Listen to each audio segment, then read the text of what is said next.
DeSantis says Florida may need entry tax as socialist NYC mayoral candidate threatens exodus. People, if Madani end up becoming the mayor of New York City, so many people are going to flee New York. If you thought the exodus was bad during the pandemic, wait until they get this socialist, Marxist, communist man in office and see how he destroys and deteriorates New York City even further. So we're going to talk about it. We're going to play the clip, hear what DeSantis has to say about it. But before we get started, go ahead and hit that like button. Share this out so we can get this information out there. Subscribe if you're not already a subscriber, and hit that alarm bell so you know when I'm putting out new stuff.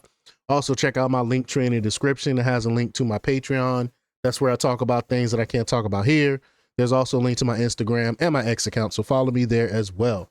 All right, so let's get into this news. Now, this comes from Fox Business, and they report that Florida Governor Ron DeSantis has hinted that the Sunshine State is preparing for another wave of new residents and businesses after New York City mayoral candidate Zohran Madani stunning primary win. So let's just get to the clip here. I think first we start off with we start off with hearing what Trump has to say about him, and then we go into DeSantis. Here we go. I think he's bad news, and I think I'm going to have a lot of fun with him, watching him, because he has to come right to this building to get his money. And don't worry, he's not going to run away with anything. I think he's frankly, I've heard he's a total nut job. I think the people of New York are crazy. If they go this route, I think they're crazy. We will have a communist for the first time, really, a pure, true communist. Zohran Mamdani, who in his nomination speech said he will defy ICE and will not allow ICE to arrest criminal aliens in New York City. Your message to communist Zohran Mamdani? Well, then we'll have to arrest him. Look, we don't need a communist in this country, but if we have one, I'm going to be watching over him very carefully on behalf of the nation. When he got indoctrinated into Marxism, probably never read the Constitution and the Supremacy Clause. That gives the jurisdiction to the federal government, not the city of New York. Here with reaction, he is the governor of my great free state of Florida, Governor Ron DeSantis. All right, Governor, buckle up. This is Before he get to Ron DeSantis, I have to say, Ron DeSantis have done a wonderful job for Florida. He has shown that he's able to govern. Florida has done great under him. He didn't curtail to the left with the lockdowns. He left Florida wide open. And because of that, and because of his policies, Florida is flourishing right now. And a lot of people are fleeing these leftist cities and coming and leftist states and coming to Florida because of DeSantis and his great policies. going to be great for Florida. Well, I'll tell you what, Sean, this guy makes de Blasio look like Ronald Reagan. And I remember when de Blasio was mayor, particularly during COVID, it sparked a absolute flow out of New York City, and yes, many into Florida, and eventually including even yourself. But, you know, we've absorbed a lot of people over the years. I think this guy's policies, soup to nuts, are probably the most radical left that I've ever seen of a major party candidate in a big jurisdiction. And yes, it's the crazy economics, saying they're going to tax white neighborhoods more. But he also wants to abolish the NYPD. He doesn't want to send law enforcement to dangerous areas. He wants to send social workers. This is something above and beyond the destruction that New York City's already seen. But I'm telling you, I think I'm going to have to charge an entry tax or something because of this guy, because I don't know if we're going to be able to absorb everyone that's going to flee his poor rule if he gets in. He swears that if companies or corporations move out of New York and they move down to the free state of Florida, that he's going to follow them. If they do any business in New York, he's going to claim that they're a New York company. Wow. Can Florida defend itself from that? He can't do that. Oh, yeah, no, absolutely. Yeah, I mean, that's not going to fly.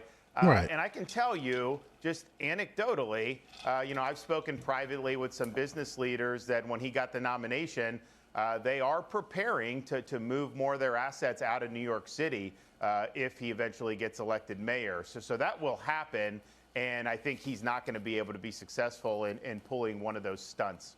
No. Okay, but Wall Street South is already real. We both know that. Every major Wall Street firm, they have offices, especially in South Florida. And that means every private equity group, that means every investor group, that means every big bank. They're already in the free state of Florida. So for them, it's a matter of just pulling up stakes and completely moving to Florida. At that point, there will be no legal hold from New York City as far as I'm concerned. Your reaction, and if they do try to go after them, can Florida protect them? Yeah, well, I think you're right. I mean, New York during Giuliani and those years was really a golden age for the city. And so a lot of those firms were kind of resistant to really embrace Florida. Then I think as the de Blasio years and the COVID insanity and all that, that really kind of was the limit. And a lot of them decided, hey, we need a big foothold in Florida. So they're at a much lower threshold to make those types of decisions now, given what's already happened. But yeah, we will do whatever we can to defend people against a communist mayor out of state. Of course we'll do that. We're not going to let him come in and spew his leftism in the free state of Florida. All right, tell us about Alligator Alcatraz. Leftists hate that. It's the most secure illegal alien detainee processing and deportation center in the country. We've been working with President Trump's administration on illegal immigration from the time he got sworn in. We proposed to do this, but they approved it and said, okay, guys, get going, do this at this airport in the middle of the Florida Everglades. And we did it in about a week. Got a state-of-the-art facility built. Can hold thousands of detainees. President Trump said he's going to approve us using our National Guard judge advocates to serve as immigration judges. So literally, you'll have an illegal, you'll be able to have them have whatever due process right there at Alligator Alcatraz. And then guess what? 1,000 feet away, there's a massive runway where DHS can then fly them back to their home country. So I think we're also going to do another one in northeastern Florida at our National Guard training center in Camp Blanding. But Sean, the thing is the president was very thankful. Secretary Noem was very thankful. And we're happy to do it. But all the red states, at a minimum, need to step up and do this. If all red states are doing what Florida's doing, even if it's at a smaller scale, because they may be smaller, you're going to see massive numbers for the deportations. And Biden let in how many millions of people? We need these types of solutions if we want to get the job done. Back. Oh, I can't. I really like DeSantis. I think his name is definitely going to come up for the 2024 election because he's proven that he can govern. From all the wonderful things he's done in Florida. I mean, why else do you think these companies are fleeing to Florida? He's big on business. He's big on free enterprise. This is why these corporations are fleeing to Florida. But y'all let me know what y'all think about this. Leave y'all comments down below. Like, share, and subscribe. And check out jjthepsychotherapist.com for the latest in news. Until next time, peace.